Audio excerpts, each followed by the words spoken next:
गंधमादन पर्वत स्थित कुबेर के महल में 4 वर्ष व्यतीत करने के पश्चात पांडव गण ने वहां से प्रस्थान किया और मार्ग में अनेक वनों में रुकते रुकाते स्थान पर अपने शौर्य और पराक्रम से दुष्टों का दमन करते ऋषियों और ब्राह्मणों के सत्संग का लाभ उठाते हुए दैत्य वन पहुँचे और वहीं रहकर वनवास का शेष समय व्यतीत करने लगे। अब तक वनवास के 11 वर्ष पूर्ण हो चुके थे। पांडवों के दैत्य वन में होने की सूचना दुर्योधन तथा उसकी दुष्ट मंडली दुशासन, शकुनी, कर्ण आदि को मिली। वे एक बार फिर वहां जाकर पांडवों को मार डालने की योजना बनाने लगे। संयोगवश उन दिनों कौरवों की गौ संपत्ति दैत्य वन में ही थी। अपनी गौ संपत्ति अंकेक्षण, निरीक्षण आदि करने के बहाने दुर्योधन ने धृतराष्ट्र से दैत्य वन जाने की अनुमति प्राप्त कर लिया। इस प्रकार दुर्योधन और उसकी दुष्ट मंडली ने अपनी एक विशाल सेना के साथ दैत्य वन में पहुंचकर वहां अपना डेरा डाल दिया। वे अपना राजसी ठाट बाट का प्रदर्शन कर पांडवों को जलाना भी चाहते थे। इसलिए बहुमूल्य वस्त्राभूषणों से सुसज्जित राजमहिलाओं को भी उन्होंने अपने साथ रथ किया था। एक दिन वे जल विहार करने के उद्देश्य से दुर्योधन अपनी मंडली तथा राजमहिलाओं के साथ दैत्य वन में स्थित मनोरम सरोवर में पहुंचे, किंतु उस सरोवर में गंधर्व राज चित्ररथ पहले से ही आकर अपनी पत्नियों के साथ जल क्रीड़ा कर रहे थे। चित्ररथ के सेवकों ने दुर्योधन को सरोवर में उतरने से रोकते हुए कहा, इस समय गंधर्व राज चित्ररथ अपनी पत्नियों के साथ इस सरोवर में जल क्रीड़ा कर रहे हैं, अतः उनके बाहर आने से पहले अन्य कोई भी सरोवर में नहीं उतर सकता।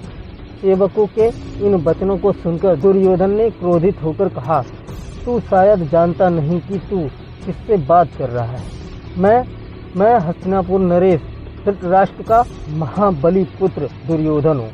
यह सरोवर हमारे राज्य की सीमा के अंतर्गत आता है। तू जाकर चित्ररथ से कह दे कि इस राज्य का युवराज यहाँ जल विहार करने आया है और तुम्हें इस सरोवर से बाहर निकलने की आज्ञा दी है।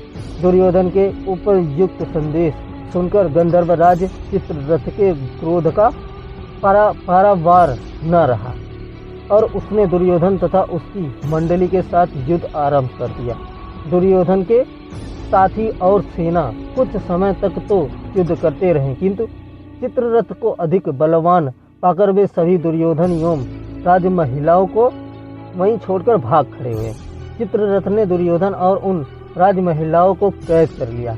दुर्योधन के भगोड़ी सेना जब कुछ ना सूझा तो वे वहां निवास करते हुए पांडवों के पास जाकर उनसे दुर्योधन और राजमहिलाओं की मुक्ति के लिए याचना करने लगे। उनकी याचना सुनकर भीमसेन ने प्रसन्न होकर युधिष्ठिर से कहा, बड़े भैया, दुर्योधन अपने राजसी वैभव का हमारे सामने प्रदर्शन करने यहाँ आया था। गंधर्वों ने दुर्योधन की दुर्दशा करके हमारे हित का काम किया है। आप कदापि उसे मत छुड़ाना। इस पर युधिष्ठिर बोले, भैया भीम, ये लोग हमारी शरण में आए हैं और शरण में आए लोगों की रक्षा करना क्षत्रियों का धर्म होता है। फिर दुष्ट स्वभाव का होने के बाद भी दुर्योधन आखिर हमारा भाई ही है। उसके साथ की राजमहिलाएं हमारे ही कुल की महिलाएं हैं और उनका निरादर होने से हमारे ही कुल को कलंक लगेगा। इसीलिए उचित यही है कि तुम और अर्जुन जाकर उनकी रक्षा करो। अपने बड़े भाई की आज्ञा मानकर भीम और अर्जुन ने सरोवर के पास जाकर चित्ररथ को युद्ध के लिए ललकारा। उनकी ललकार सुनकर चित्ररथ क्रोधित होने के बजाय मुस्कुराते हुए अर्जुन के पास आए और बोले, हे पार्थ, मैं तो तुम्हारा सखा ही हूँ। वास्तव में दुष्ट दुर्योधन अपनी सेना के साथ तुम लोगों का वध करने के लिए यहाँ आया था। देवराज इंद्र को इस बात की सूचना मिल चुकी थी, इसीलिए उन्होंने मुझे यहाँ भेजा था। हे सखा, नीति कहती है कि ऐसे दुष्टों को कभी क्षमा नहीं करना चाहिए, किंतु अपने बड़े भ्राता की आज्ञा मानकर यदि तुम दुर्योधन को छुड़ाना ही चाहते हो तो लो, मैं इसे तथा इसके साथ ही राज महिलाओं को अभी छोड़ देता हूँ। इतना कहकर चित्ररथ ने दुर्योधन सहित समस्त कैदियों को मुक्त कर दिया। वे सभी वहां से धर्मराज युधिष्ठिर के पास आए। ग्लानि से भरे दुर्योधन ने युधिष्ठिर को प्रणाम किया और लज्जा से सिर झुकाए अपने नगर की ओर चल दिया।